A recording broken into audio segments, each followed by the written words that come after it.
What's up, everyone? Welcome to the Being Beautifully Honest channel, and we're going to have a conversation right now, and this is going to be about Holly Madison, who was one of Hugh Hefner's girlfriends. You may know her from the Girls Next Door reality series that came on the E network years ago. She's now 41 years old, and she's sharing some things that, to be honest with you, I feel that a lot of us can do without. Spare me the visuals. I really don't want to hear about it, but the story's out here, so we're going to be talking about it, right? I guess we are. So Holly Madison, she is speaking out about her time at the Playboy Mansion, and she was on the Power Hugh Hefner podcast. So she became one of his girlfriends at the age of 21. So we're talking 20 years ago that she became involved with this man. And she's recalling their, quote, traumatic first night together. So this story comes from AOL, Yahoo Entertainment.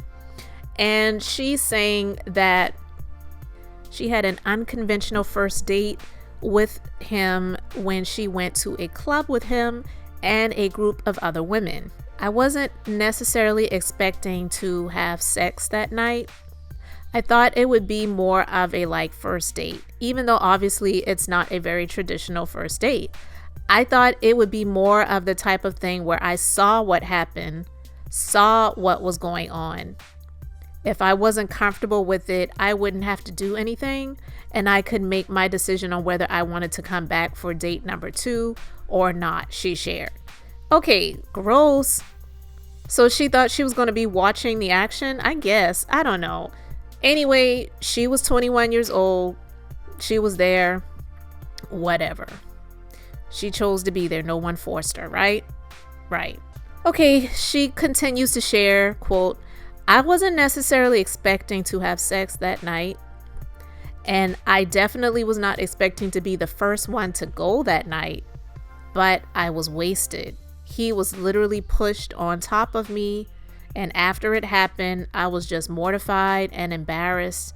And it had way more of an emotional impact on me than I thought it would. Second gross out. So she claimed she was drunk. She said I was wasted. And then she says she wasn't expecting to be the first one to go. How many of it? Oh my God, disgusting. How many people were there with this man? How many women were there? Or young girls? Anyway. She says she admired Hefner from their previous, albeit limited interactions, and it wasn't the fact she had sex with him that repelled her. She says it was more the group aspect that was really out of my comfort zone, and just the feeling of, wow, okay, that happened. Everybody knows it happened, she explained. I kind of all of a sudden felt like everybody was going to know about me, and I was horrified by it. The next morning, Madison asked to move into the mansion, okay, because she felt like that was demanding respect in a way. Girl, goodbye. Girl, bye.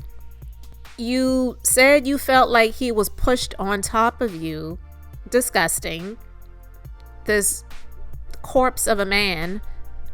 He was literally you were one of many, and you weren't forced to do anything, but you were there for a particular reason. There was something that she wanted. She wasn't there for kicks and giggles. She wasn't there to just have a good time. She was there because she was expecting something. Just disgusting. So no doubt she was probably traumatized by it, but again, she was not forced to do anything that I wouldn't say she didn't want to do. A lot of people in situations like that, it's not that they want to do it. It's they're looking for what comes from the outcome. They're looking for the outcome of what's to come after they do what they don't really want to do. I do believe most people don't want to be prostitutes. I do believe most people don't want to be strippers. I do believe most people don't want to sell sex for profit, for money, to live, to survive. If people had a choice, similar to Nicki Minaj, when she hosted the Real Housewives of Potomac season 4 reunion, She asked two of the women who are married to older men there. It was, well, actually three. Karen Huger, Ashley Darby, and the new chick, Mia. I can't remember her last name. Ashley and Mia definitely married to men who are way older than them. Karen is too, but Karen's been married to her husband for a very long time. And just at this point, it just kind of is what it is. We know she married him because of the money, but I won't say she doesn't love the man. But Nicki Minaj asked them, if you had $100 million in the bank, would you be with your husband? Would you have been with him? Would you have ever chosen to be with this man if you had your choice? If you had $100 million or you had the man, which would you choose? So when it comes to situations like these, of course these women are doing this for the money. Of course they're doing it for the access. Of course they're doing it for what they can gain. It's not so much that they want to do the stuff, but he didn't force you. And that's where the issue lies. She said she felt like, if she didn't do what she did by asking to move into the mansion because she claimed that she was demanding respect in a way, that she was going to be haunted by the experience because she called that night together a traumatic experience. But what do you think was going to happen if you moved in? You're going to be having continual traumatic experiences. So she named it, so she called it. So she also detailed the alleged tactics Hefner used to control the women in his life. She claims that he took non-consensual, explicit photos of her and other women. She said when girls would go out with Hef in the limo and in the nightclub and come back to his room after, he was constantly taking photos of these women on his disposable camera. Oh, Jesus. I'm sorry. So he was taking these to the Walgreens to get the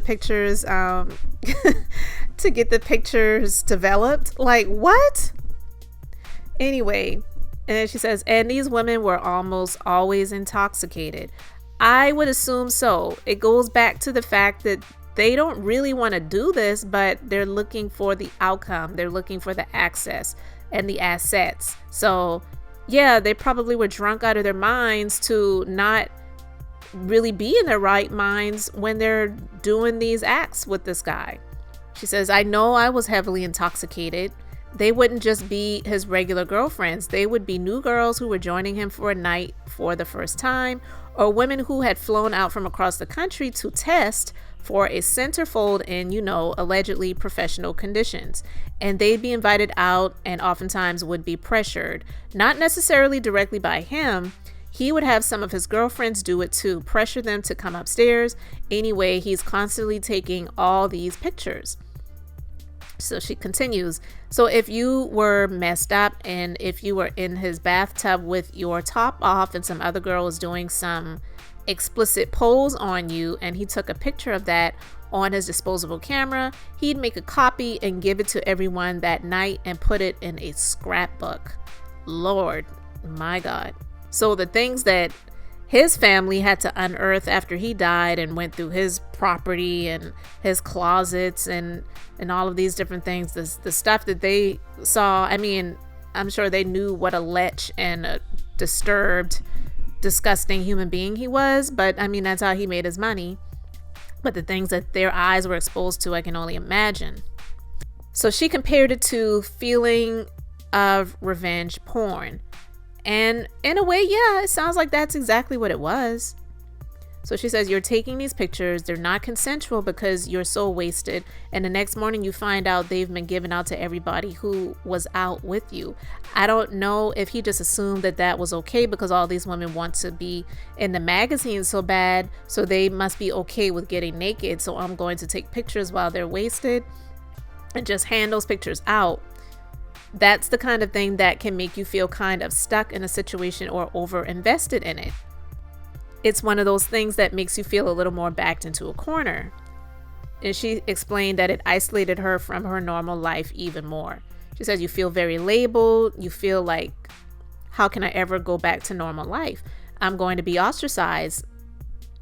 You feel very all in, way more all in than you ever meant to be. So she dated Hefner from 2001 to 2008 and eventually found out one of the girls was posting the explicit photos online. She says, I went to him and said, can you stop handing out our naked pictures to everybody because one of the girls is putting it on the internet. I was kind of afraid to speak up to him, but that was the extreme measure it took for me to finally say to him, hey, can you stop handing these photos out? I was already a year sunk into that situation at that point. So she says he told the woman posting the images that Madison ratted her out. But before he died in 2017, he said, over the course of my life, I've had more than my fair share of romantic relationships with wonderful women. Many moved on to live happy, healthy, and productive lives. So basically he's saying they were not happy, they were not healthy, and they were not productive when they were with him.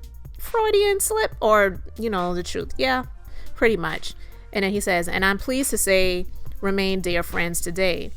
Sadly, there are a few who have chosen to rewrite history in an attempt to stay in the spotlight. I guess as the old saying goes, you can't win them all.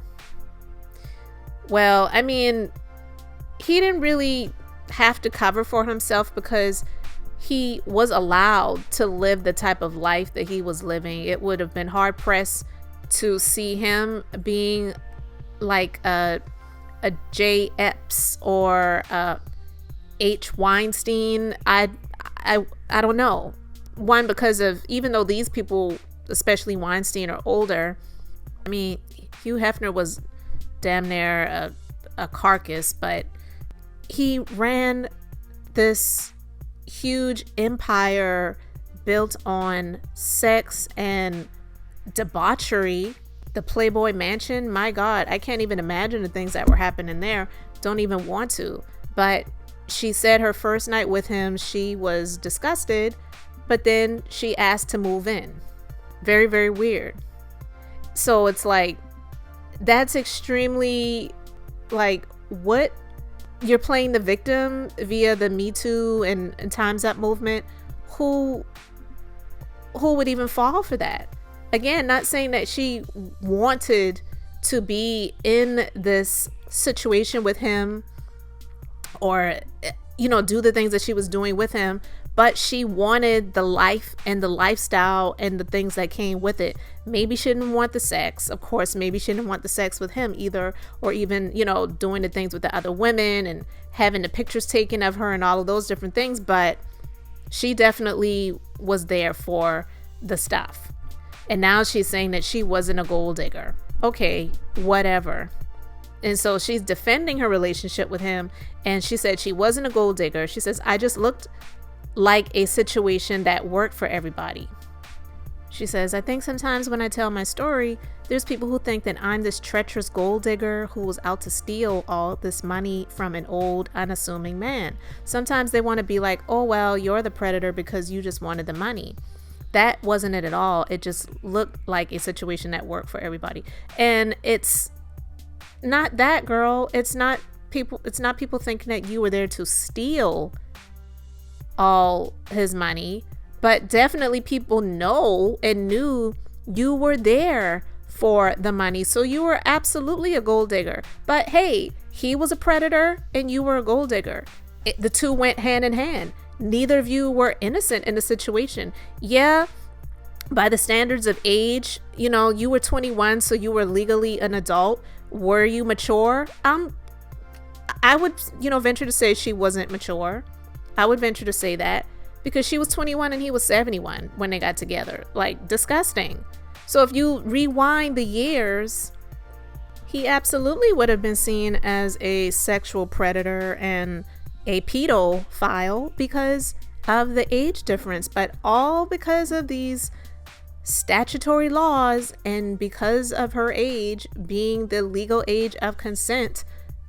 That is something that they could not press against him because of her age. But just because of her age, but was it right? No, absolutely not. But she was there willingly. She wasn't forced to be there. That's the other thing as well. So look, Holly, it's her story. It's her life. She has the right to share her experiences, whether we fall for it or believe it or agree with it. it doesn't really matter, of course, but her playing the victim via the Me Too movement and Time's Up movement, yeah, times change and things evolve. Some things that used to be okay, we now see as not okay, or even vice versa. Some things that used to not be okay are okay now. I don't think situations like this are ever okay, but they happen all the time. You have people who trade their dignity and their self-respect and their sometimes even their own humanity for the sake of $1. And she wanted the lifestyle and the living, but she may not have necessarily wanted to have the physical relationships with this man or even the other women who were, in that situation, but she benefited from it. She got a reality TV series that was on for several seasons. I never watched it, but The Girls Next Door, she and the other 2 main girlfriends who got airtime and had fun and did all those different things. We don't know what happened behind the scenes, when the cameras were turned off, when the cameras weren't filming and the season, was wrapped up. But yeah, she probably was not indeed really happy, but she benefited from it. And that's one of the reasons why it's just right now people can't really have sympathy for her overall with the choices that she made to be with this man and live in his mansion and live that lifestyle, because you were not forced to be there, period.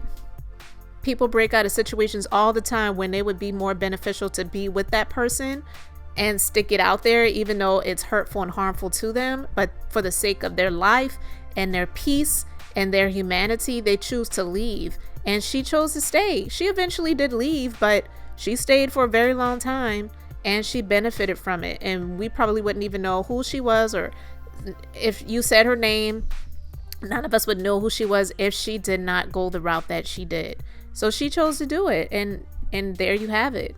So is she really a victim? Overall, no.